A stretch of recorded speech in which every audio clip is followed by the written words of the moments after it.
What are intervals?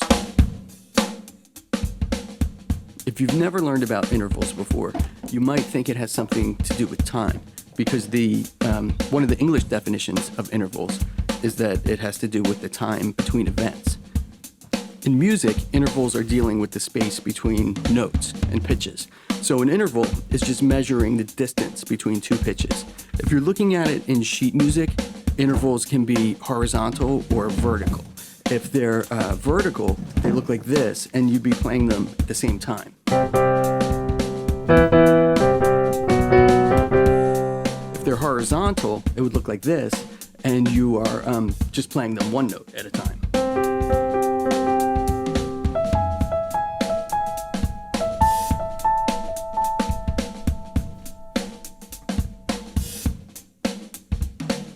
Intervals can be really helpful when you're learning how to read sheet music notation. They're really helpful when you're doing ear training, and it can help you with composition also. There's a few different ways that you can figure out all of these intervals.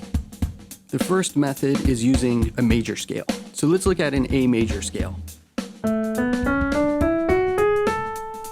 So going from the first note to the second note is a major second. Going from the first note to the third note, major third. Perfect fourth, perfect fifth, major sixth, major seventh, perfect octave. So you might have noticed in the scale, there's some black keys in there. So if you don't know all of your scales, there's another way that you can figure out these intervals. So let's take a look at the same scale. If we're trying to figure out a major second, if you don't know this scale, you could just count through the half steps. So a half step is just going to the nearest possible note. So if we go 1, 2, a major second is 2 half steps. If we're trying to figure out a major third, 1, 2, 3, 4 half steps. And then if we're trying to figure out perfect fourth, 1, 2, 3, 4, 5 half steps. Then the perfect fifth, 1, 2, 3, 4, 5, 6, 7 half steps. Then the major sixth, 1, 2, 3, 4, 5, 6, 7, 8, 9 half steps. Major seventh, 1, 2, 3, 4, 5, 6, 7, 8, 9, 10, 11 half steps.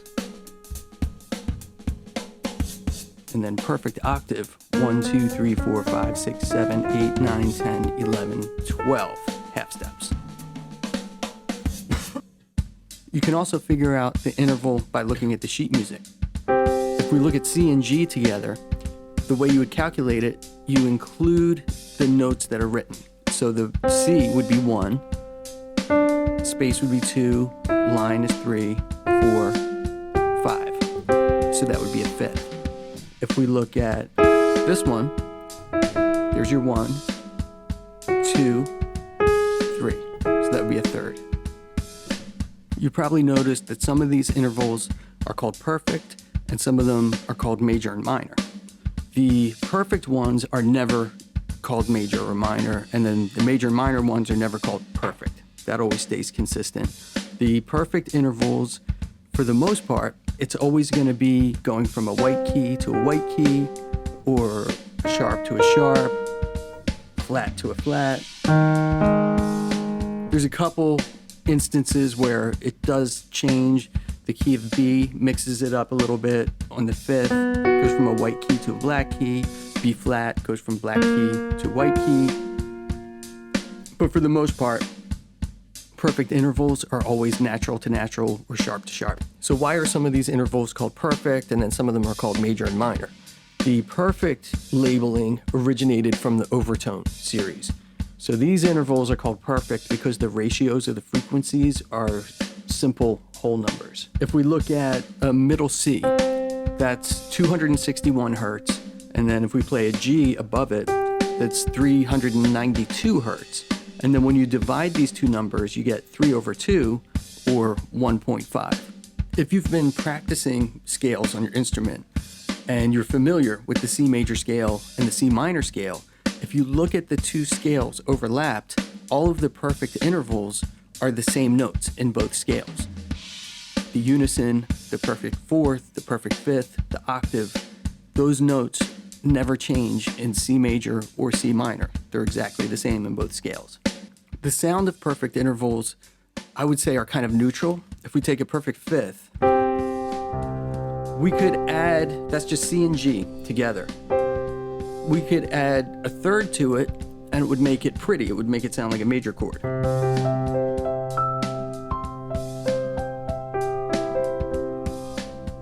Or we could go back to the fifth and add a flatted third, which will make it sound like a minor chord.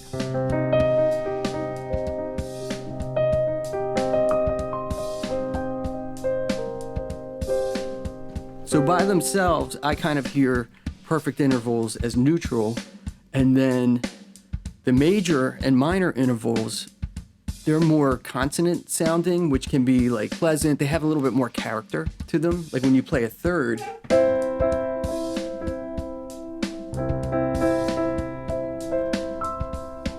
that has like a pretty character to it. When you play a major second,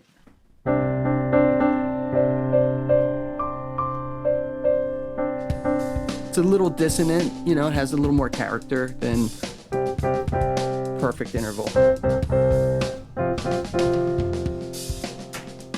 When you hear a dissonant interval, most people want to hear that resolve. So if you have an interval like this, you kind of want to hear it go to. If you tried to end a song on a dissonant interval, it would make your audience a little frustrated, probably. It's like, okay, where's the ending chord? Now it feels like the song is complete. If you take an interval and turn it upside down, it's called inverting the interval. So if we have a C and F, so the C is low and the F is higher, that's a perfect fourth. If we flip it and then put the C higher, we just inverted that interval, and now it's a fifth. Which is one of the reasons why it's really hard to hear if you're just starting out on ear training, the difference between a fourth and the fifth, because they're the same notes, but just flipped upside down. So a fourth would be C and F, but C is on the bottom, 1, 2, 3, 4. And then a fifth is F and C, F is on the bottom, 1, 2, 3, 4, 5.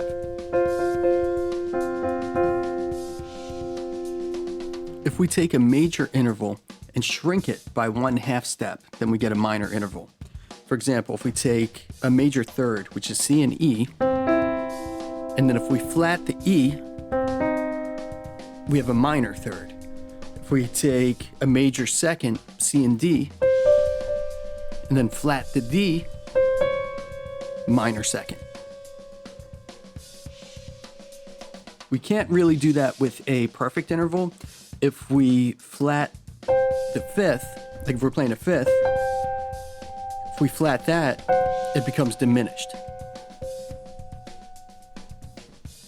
Now, if you take a major interval and expand it, it becomes an augmented interval. So if we go back to C and G, the fifth, if we sharp the fifth and go to G sharp, it's now an augmented fifth. One way you can remember that, the word augmented means to make something larger, to add something. So that's what we're doing. We're making the interval larger. So some intervals have two versions to them. Like if we look at the third, you could have a major third or a minor third. You can have a major second or a minor second. With the perfect intervals, they only have one version. So it's just perfect fourth, perfect fifth. With all of those intervals, they can all be expanded or contracted. So you can take a perfect fifth, augment it, or take a perfect fifth. If you want to make it smaller, you would flat the top note. So if we flat the G, we have a diminished fifth. So we have a lot of intervals to keep track of now. We've got major, minor, perfect, augmented, and diminished.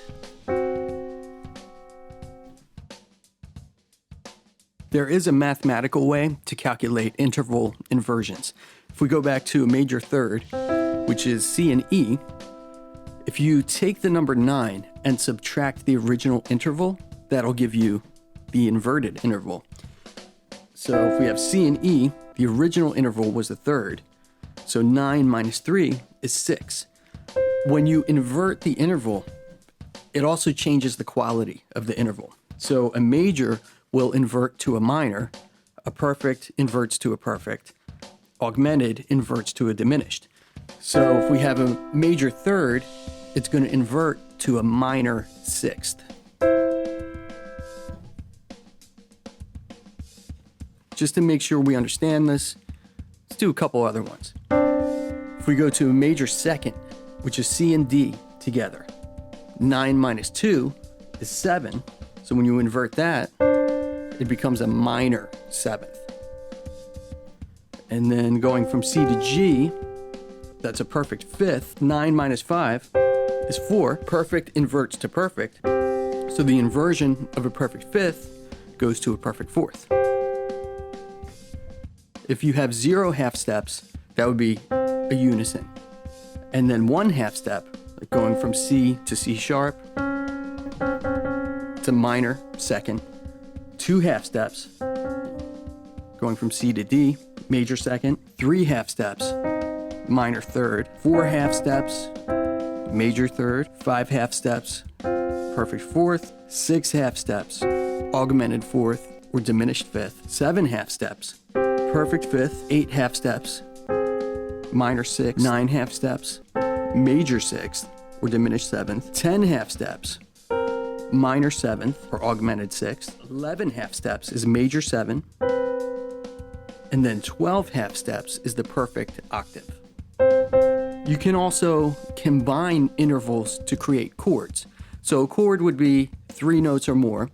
If we put together a perfect fifth and a major third, that becomes a major chord. If you combined a perfect fifth and a minor third, then that gives you a minor chord. You combined a major third and a major third together, you have an augmented chord. If you combine a minor third and a minor third, you have a diminished chord. If we look at the tritone, it's a very ominous, creepy sounding interval. Was used in the piece Danse Macabre, or the Dance of Death. Also the intro in Purple Haze by Jimi Hendrix. It's known as the diminished fifth or augmented fourth. It spans 3 whole tones. So basically 3 whole steps. That's why it's called a tritone, 3 tones. There's a lot of mythology surrounding this interval. A lot of sources online will tell you that it was outlawed by the church and that it was illegal to play the interval. I'm not 100% sure that that was true, but that's kind of the mythology of it. But regardless, it sounds pretty scary and pretty tense.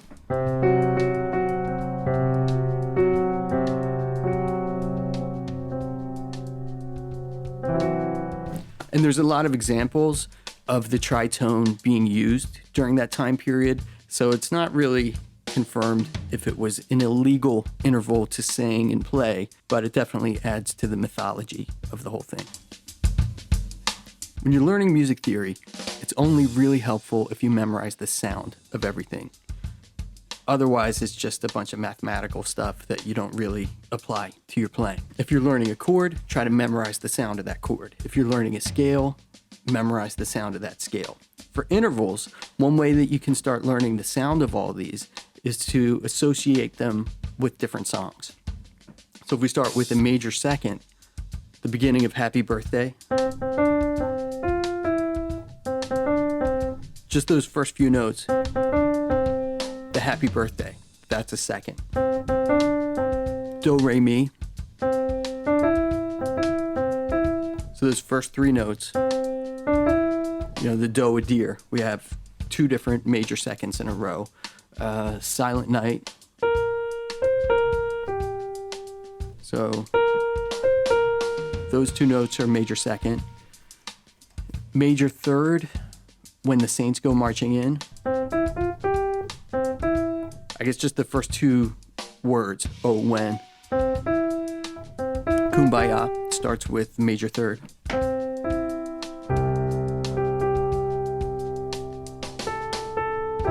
So it actually has a major third and then a minor third. Or you could use that opening to memorize the sound of a major chord, because that's just a major chord there. Perfect fourth, Here Comes the Bride. So just those first two notes. Amazing Grace starts off with a perfect fourth.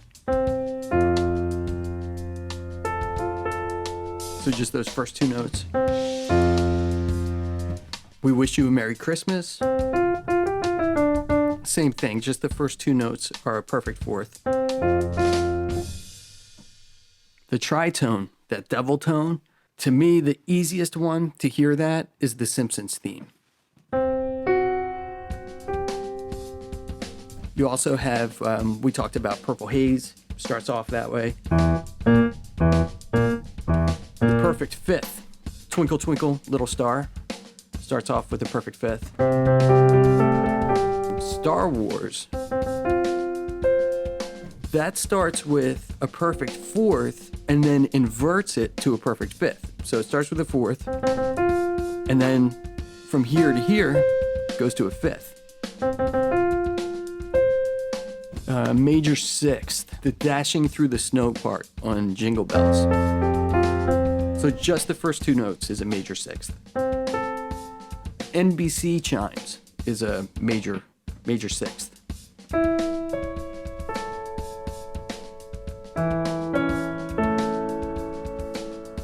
That's a good one to remember, major sixth. Minor sixth, the Entertainer. So after those first two notes, the big jump, those two notes are the sixth. In My Life by the Beatles. So those first two notes there, using the minor seventh, is Chameleon by Herbie Hancock.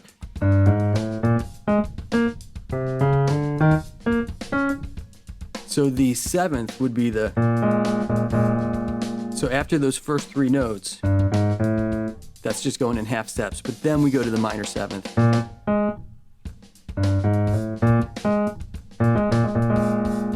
And then they hit another minor seventh later on when they repeat the riff.